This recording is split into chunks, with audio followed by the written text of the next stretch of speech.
The whole village mourned Ada for 7 years. Nobody knew she was watching. 7 years to the day after her funeral cloth was buried without a body inside it, Ada walked back into Aronk. No shoes, no greeting. She went straight to the elder's compound and knocked on that door like she owned everything behind it. If you are new here, subscribe right now, because this story is not what it looks like. Ada did not come back for her husband. She did not come back for the land. What she actually came back for will make you go back and question everything from the very beginning. Aronk was the kind of village where the morning air smelled like firewood and red palm oil, and where your business was never only your business. The river Oron ran along its eastern edge like a silver thread, beautiful, sacred, and in the memory of every elder, a little dangerous. Ada and Enkechi were the daughters of Elder Obi, the most respected man in Aronk. Two sisters, different as harmattan and rainfall. Ada was the elder, composed, deliberate, the kind of woman who made people feel safe just by being in the room. Enkechi was younger, louder, freer. She laughed like she had no fear of being heard. The village loved her energy and quietly worried about it. Then Emeka arrived. He came from a neighboring village with good prospects, good manners, and a quiet confidence that made the women of Aronk look twice. But the first time he walked through the market, his eyes did not find Ada. They found Enkechi standing beside a basket of oranges, laughing at something an old woman had said. He slowed. She looked up. Something passed between them that neither of them was prepared for. They began meeting in secret at the river at dusk. Just talking at first, Emeka skipping stones, Enkechi sitting on the bank with her wrapper pulled around her knees. But talking became confiding. Confiding became reaching for each other's hands in the half-dark. By the third month, Enkechi knew she was in love with him. Emeka knew it too. What neither of them knew was that Ada had seen them together one evening, and had said absolutely nothing to anyone. Not to Enkechi, not to Emeka, and when Elder Obi called Ada into his compound and told her he had decided she would marry Emeka Dyke, Ada folded her hands in her lap, looked at her father and said, "Yes, Papa." Ada never told her father what she had witnessed at that river. If she had, none of what followed would have been possible. The night before the wedding, Enkechi came into Ada's room and closed the door. Her eyes were dry, but her hands were shaking. She told Ada she knew. She said Ada had seen her and Emeka together, had known about them for months, and had chosen to stay silent while their father arranged everything over her head. She told Ada she could have spoken. One word to their father and everything would have been different. But Ada had wanted Emeka for herself and had used their father's tradition as a shield. Ada turned toward the window. She did not deny it. She did not apologize. She simply waited for the conversation to end, the way someone waits for rain to pass when they have already decided not to move. Enkechi stared at her sister's back for a long moment. Then she walked out into the night without another word. Ada sat alone in that room for a long time after Enkechi left. Anyone watching would have assumed she was feeling guilt. They would have been wrong. The wedding morning arrived wrapped in color. The compound overflowed, aunties in a sow oak, drummers thundering from the far end of the square, the smell of pepper soup and jollof rice rolling out of 3 separate pots. Aronk had not celebrated like this in years.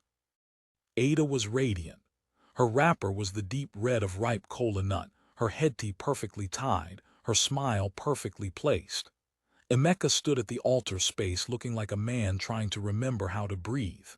He kept searching the crowd with his eyes, and every time they landed on Enkechi standing stiffly at the back, he looked away fast, the way people look away from fire.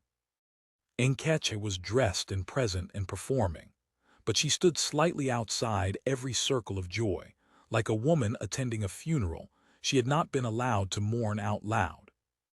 In the late afternoon, the procession moved toward River Oron for the ancestral blessing, a sacred Aronk tradition older than anyone's grandparents. The crowd was loud and joyful. The drumming was at its peak. At the river's edge, Ada stepped forward for the elder's prayer. The mud near the bank was slick from the morning rain. Her foot slipped. Nkecha was right beside her. She reached out and stopped. One breath, one terrible second where 7 months of betrayal rose up inside her chest and held her hand still. Ada went into the water. The chaos that followed was immediate and total. Someone screamed Nkecha's name like an accusation, then another voice, then 10. Nkecha stood frozen on the bank, not running, not crying, not explaining. She stared at the place where Ada had gone under, and her face held an expression nobody in Aronk could read. They searched the river until dark. They found nothing. In Aronk, they said Nkecha pushed her own sister into the river on her wedding day. What nobody asked, not once in 7 years, was why Nkecha never denied it. The village did not simply blame Nkecha. It made her pay for it every single morning. Cold eyes at the market, mothers pulling their children out of her path, elder women who had once called her by her pet name now referred to her only as that girl, spoken the way people speak of something shameful. Elder Obi aged a decade in one season. He stopped sitting in his courtyard in the evenings. He stopped calling Nkecha's name with warmth. He was not cruel to her, he was something worse. He was distant, like a man grieving a daughter while standing in the same room as another one. Emeka grieved long and quietly, and Nkecha grieved too, not just Ada, but everything the river had taken. Emeka's love, her own name, her place in her family. She and Emeka were bound together now by guilt and loss in equal measure. They came together the way two people come together when the world has reduced them to each other, slowly, painfully, with more sorrow than joy. But love has a way of finding its roots even in broken ground. In the evenings, Emeka would sit outside and Nkecha would bring him his food, and sometimes they would talk. Really talk about Ada, about the river, about the guilt that visited them both at night. Those conversations became the only honest thing either of them had. And slowly, tenderly, something real began to grow between them. Not the wild, rushing love of those early days by the river. Something quieter. Something that had survived the worst. They married quietly a year later. The village attended in silence and judgment. Nkecha had a son. She named him Obi after Elder Obi, a small, desperate act of love that her father acknowledged with only a nod. She held that nod close for years. Somewhere far away in a city with wide roads and no memory of Aronk, Ada was alive. A trader had pulled her from the river miles downstream. She had rebuilt herself slowly, carefully, deliberately. She received a letter when her father fell ill. She did not go home, not because she could not, because she was not ready, because she was still building something and she needed it finished before she walked back through those gates. Ada had every chance to come home in 7 years. She chose not to every single time. The reason why is the part of this story that changes everything. Stay until the end. Dawn broke over Aronk the color of a bruise. A woman appeared at the village entrance, bare feet on red soil, no wrapper around her shoulders, no greeting on her lips. She walked straight through the waking market like someone who had rehearsed every step. An old woman dropped her basket. A man stopped mid-sentence. A child ran. Ada walked to the elder's compound and knocked on the gate like she owned everything behind it. Emeka opened it. The color left his face so fast it was like watching a candle go out. Nkecha appeared behind him. The two sisters looked at each other across 7 years of silence. Nkecha's son pressed himself against his mother's side, watching the stranger at their gate with wide, uncertain eyes. Ada reached into the fold of her cloth and produced a sealed envelope. She held it out not to Nkecha, to Emeka, deliberate, precise. She greeted Nkecha by name. Her voice was calm. Nkecha said she was alive. Ada told her she had always been alive and that Nkecha should have made sure of it. The words were not loud. They did not need to be. The village council convened within the hour. Ada had documents, a lawyer from the city, 2 witnesses. She was warm and wounded in exactly the right measure. She cried at exactly the right moment, not too much, not too little. The elders leaned in. The village that had whispered for 7 years now spoke openly, calling Enkechai what they had always privately believed she was. Nobody in that compound knew what was inside that envelope. But Ada did, and she had been deciding whether to use it as a weapon or something else entirely for 3 years. If this story is pulling you in, hit that like button. It helps more people find it. That night, Ada sat alone in her mother's old room. The lantern on the floor threw long shadows up the walls. She heard the door and knew before she turned who it was. Mama had aged into someone smaller but not softer. She set the lantern down and remained standing. She did not embrace Ada. She looked at her the way a woman looks at something she has been trying to understand for 7 years. She told Ada that their father had asked for her every single day when he was dying. Every day. Ada said nothing. Then Mama asked the question she had carried for 7 years. She asked Ada if Enkechai had really pushed her. The lantern flame bent in a draft from under the door. Ada stared at it for a long time. Then she said no. The word was small. It landed like a stone dropped into still water, and the ripples it made filled the whole room. Ada told her mother everything. She had slipped. Enkechai had hesitated 1 second, one terrible human second, born from months of hurt and grief, and Ada had gone under. A traitor had pulled her out miles downstream. She had lived. She had heard what the village was saying, and she had let it stand, because it was useful, because it gave her a story where she was not the one who had wronged her sister first. She told Mama she had taken a Mecca from Enkech before the river ever got involved. She had done it with silence. She had seen them together and chosen to say nothing because she wanted what Enkech had. Everything that came after, all of it, had been built on that one choice. Mama closed her eyes. She said she had kept her own silence because she had not known how to choose between her daughters. She called it her own sin. Ada sat with that for a long time. Outside, she could hear Enkechai's son laughing at something in the compound.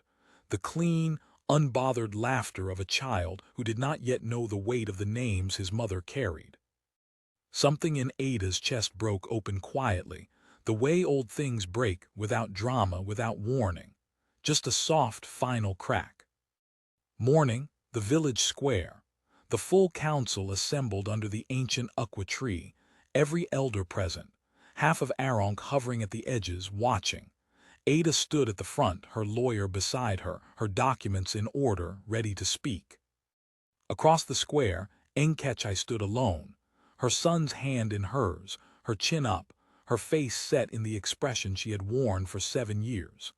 The expression of a woman braced for another blow. The chief elder nodded at Ada to begin. Ada looked at her sister. She looked at Emeka.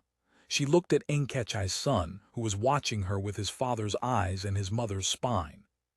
She put her documents on the table. And then she told the truth. All of it publicly, without softening a single word. Her voice did not shake. It was the steadiest she had spoken in 7 years, because for the first time she was not performing. The village square went so quiet that birdsong from the aqua tree was the only sound for a long moment after she finished. Enkechai's composure, held together for 7 years with nothing but pride and stubbornness, came apart, not into relief, into grief, the deep, exhausted grief of someone who had been right all along and had never, not once, been believed. Ada crossed the square. She stopped in front of Enkechai. Enkechai looked at her with eyes that held 7 years of sleepless nights and cold mornings, and a son who had grown up hearing his mother called a murderer. Ada told her what was in the envelope. It was the deed to their father's land, transferred into Enkechai's name. She told her it had always been meant for her. Enkechai asked why now. She asked why not when their father was dying, why not any of the 7 years before today. Ada had no good answer. They both knew it. She told Enkecha it had taken her 7 years to get tired of being the victim, 7 years to stop needing the lie. Enkecha looked down at her son. He was staring up at his mother, waiting to understand what was happening. She squeezed his hand once slowly. She told Ada she did not know how to forgive her, maybe one day, but she was glad the truth was finally out of the water. She took her son's hand and walked away. Ada stood where she was and watched them go. Emeka passed by her without a word, not with anger, but with the quiet of a man who had finally understood something he had been carrying without knowing its name. That evening, Ada went to the river alone. She stood at the edge where the mud was still soft. She reached into her cloth and took out the wedding ring she had held for 7 years, through the rescue, through the distant city, through every version of herself she had tried on and discarded. She held it over the water, let it go, watched the current take it downstream, the same current that had taken her and in a different way had taken everything from Enkecha. In Aronk, they say River Oron remembers everything thrown into it, every secret, every silence, every version of a person they showed the world and every version they hid. Ada stood at that bank for a long time after the ring disappeared. She did not feel free. She felt empty, and for the first time in 7 years that felt honest. Was Ada a villain, or just a person who chose herself one too many times? Drop your verdict in the comments. Share this with someone who needs to think about it. And subscribe, because the next story is going to hit even harder than this one.